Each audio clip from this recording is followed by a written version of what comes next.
Kembali lagi ke channel saya yaitu Lingkup Timnas. Prediksi formasi Timnas Indonesia versus Malaysia jika Elkan Bagot dan Egy Maulana Fikri main, Garuda pasti menang. Tapi sebelum kita membahas videonya, tolong teman-teman like, comment, and subscribe video ini. Karena subscribe itu gratis. Timnas Indonesia masih harap-harap cemas.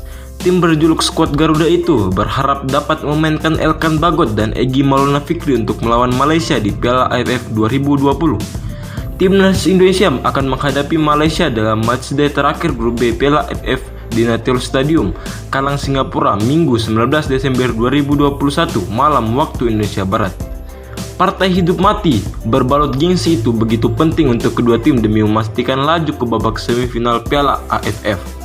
Timnas Indonesia masih harus menunggu tes COVID-19 Bagot pada Sabtu 18 Desember 2021. Jika negatif, bek berusia 19 tahun itu dapat bermain kontrak Malaysia. Bagot terpaksa menjalani karantina selama 5 hari sejak 13 Desember 2021 di Singapura akibat satu pesawat dengan penumpang yang positif COVID-19 varian Omicron dalam perjalanan dari Inggris. Sementara itu, Timnas Indonesia masih menunggu kedatangan Egy Maulana Fikri. Gelandang berusia 21 tahun itu belum dilepas oleh klubnya Liga Slovakia. Keberadaan Bagot nantinya dapat mengubah Timnas Indonesia makin tangguh dalam duel udara. Posturnya yang mencapai 197 cm bisa dimanfaatkan dalam bertahan ataupun membantu serangan.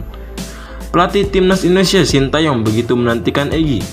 Arsitek asal Korea Selatan ini yakin lini serangannya makin berbahaya dengan kehadiran pemain berkaki kidal itu. Penyampingan situasi Bagot dan Egy, bagaimana formasi Timnas Indonesia jika keduanya bisa bermain untuk menghadapi Malaysia? Memungkinkan Timnas Indonesia diprediksi akan kembali ke formasi 4-1-4-1 demi mengincar kemenangan atas Malaysia. Skuad Garuda sempat mengubah pakem menjadi cenderung dengan 5-4-1 ketika melawan Vietnam.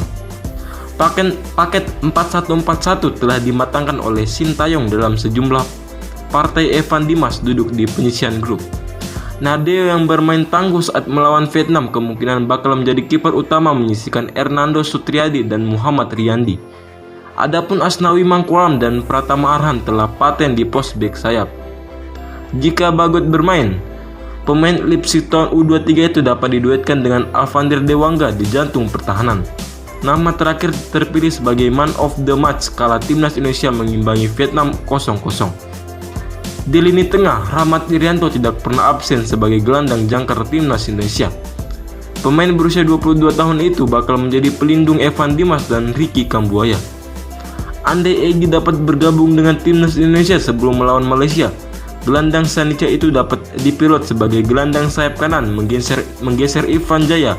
Witan Sulaiman bakal ditaruh di sisi sebaliknya. Posisi Ezra Walian di lini depan Timnas Indonesia tidak tersentuh.